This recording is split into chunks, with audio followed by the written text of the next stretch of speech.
Hello student, स्वागत है आप सभी का हमारे और आपके इस प्यारे से यूट्यूब चैनल उम्मीदों का प्रभात में, जहां आपको मिलती हैं गणित और विज्ञान से जुड़ी हुई महत्वपूर्ण जानकारियां। सब्सक्राइब कीजिए उम्मीदों का प्रभात चैनल को और बेल आइकन दबाना ना भूलें।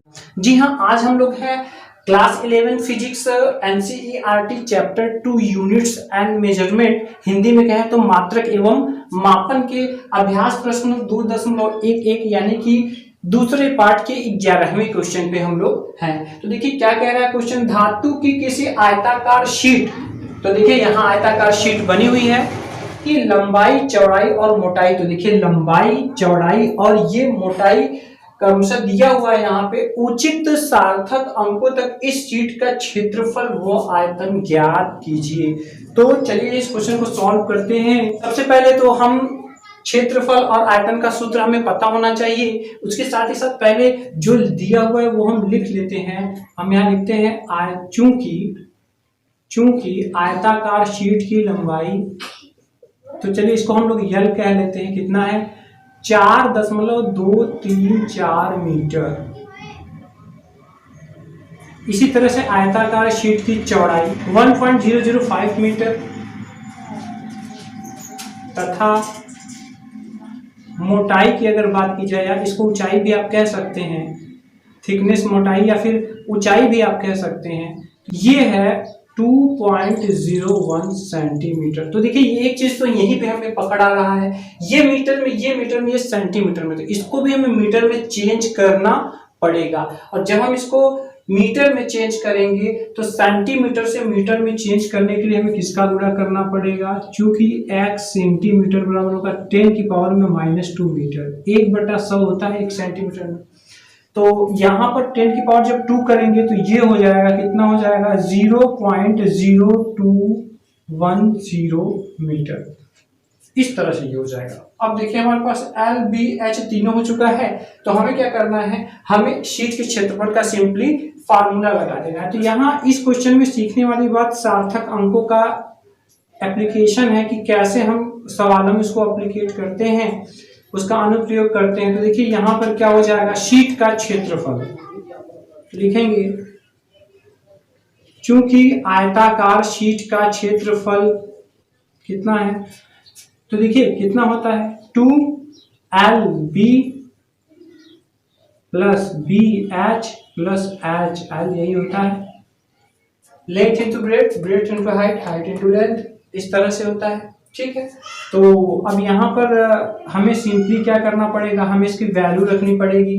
तो देखिए यहाँ लेंथ कितना है, 4 कोष्ठक लगा दे रहे हैं, इसको छोटे कोष्ठक में 4.234 गुणे 1.005, ये एक हो गया। B इंटू एच, बी कितना है 1.005 गुणे 0.0201, और एच कितना है 0.021 इंटू एल कितना है 4.234।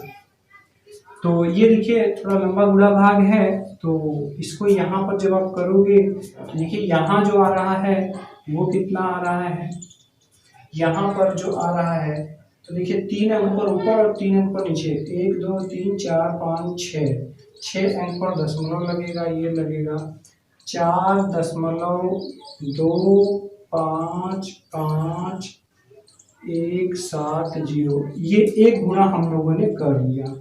अब आइए दूसरा गुणा कर लेते हैं, चलिए यहीं रफ वर्क कर ले रहे हैं, 5 6 7, तो ये जो आ रहा है वो आ रहा है 0.020005 प्लस, तो देखिए ये हो गया। इसके बाद यहाँ पर इसका भी हम लोग आइए गुणा कर लेते हैं, तो यहाँ लगेगा, तो देखिए इस तरह से इसका वैल्यू आया, तो हम इसका वैल्यू यहाँ रख लेंगे। अब हम सिंपली क्या करेंगे, अब इसके लिखने के बाद हम सिंपली इसको ऐड करेंगे, क्या करेंगे, इसको जोड़ेंगे, उसके बाद फिर उसका दुगना करना पड़ेगा। 3 यहाँ 4 यहाँ दशमलव, तो देखिए ये आ रहा है 2, यहाँ आ रहा है 4.3604739। अब हम इसका इसमें गुणा करेंगे तो ये हो जाए, आइए अब हम इसका गुणा कर लेते हैं। तो देखिए कितना हो जाएगा, यहाँ पर ये हो जाएगा, यहाँ पर ये देखिए 2 9 18 और यहाँ पर ये 2 तिहाई 6 और 1 7, 2 सते 14 और 2 चौका 8 और 1 9, 2 का 0 करें 0, 2 छंग 12, 2 तिहाई 6 1 7 और 2 चौका 8 और कितने अंक पे दशमलव 2 2 4 3 7, 2 2 4 3 7। इस तरह से इतना मीटर स्क्वायर आया। तो यहाँ पर ये अब देखिए सार्थक अंकों के हिसाब से हमें कह रहे हैं उचित सार्थक अंकों में। तो यहाँ देखिए यहाँ पर अगर देखा जाए तो यहाँ पे 4 सार्थक अंक है, यहाँ पे भी 4 है, लेकिन यहाँ पर देखा जाए तो 3 सार्थक अंक है। तो सार्थक अंकों का जो नियम है वो यही कहता है हमें कि हमें जो सबसे कम सार्थक अंक होंगे उस हिसाब से हमें अपना आंसर को लिखना चाहिए। तो हम अपने सार्थक अंक में ही 3 अंक लेंगे। तो यहाँ हमें सिर्फ 3 अंक लेना है। कितने अंक लेना है? 3 अंक लेना है। और जब 3 अंक हमें लेना है तो देखिए चौथा वाला अंक 0 है। अगर यहाँ 5 या 5 से अधिक होता तो हम इसको बढ़ाते, तो यहाँ 0 है तो कोई बढ़ाने वाली बात नहीं है। तो हम यहाँ लिखेंगे उचित सार्थक अंकों में, अतः उचित सार्थक अंकों में क्षेत्रफल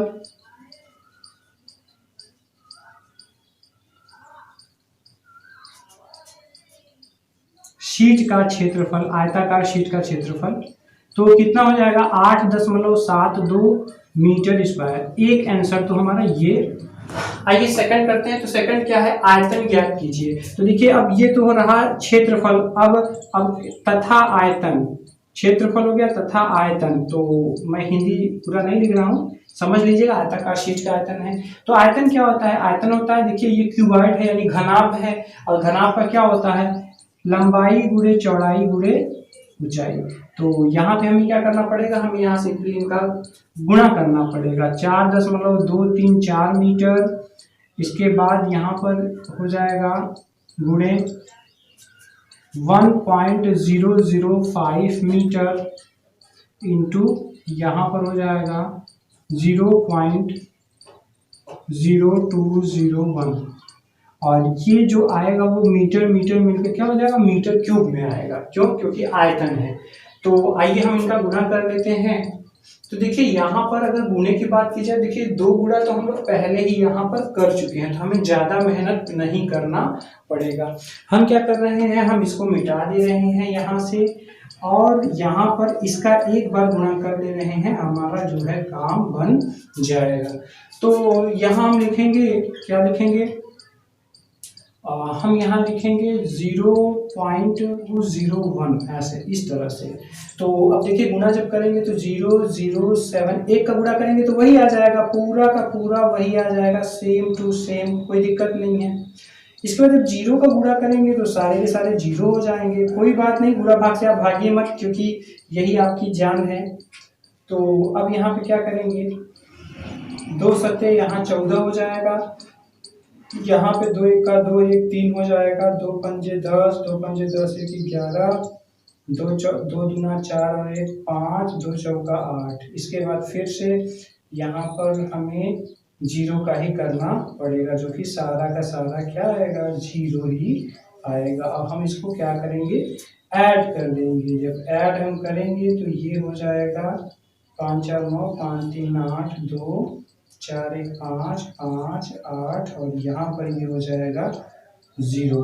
तो देखिए अब कितने अंक पर दशमलव लगाना है? तो देखिए 2 2 4 3 7 और 4, 11 अंक पर दशमलव लगाना है। 1 2 3 4 5 6 7 8 9 10 और 11, यानी यहाँ पर जाकर के दशमलव लगेगा।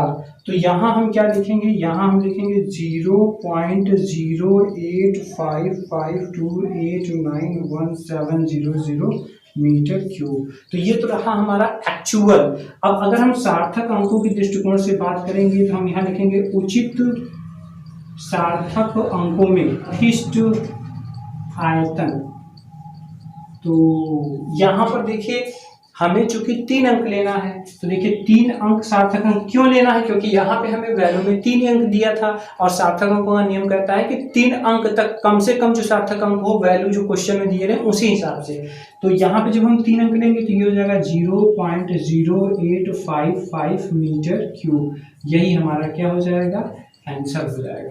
तो इस तरह से हमें 2 आंसर मिले सार्थक अंकों में, इतने और इतने, जो कि आप देख रहे हैं गुणा भाग करने पर बहुत ज्यादा बड़ा आ रहा है। तो सार्थक अंकों का जो नियम है उसका एप्लीकेशन आपको आना चाहिए, ठीक है।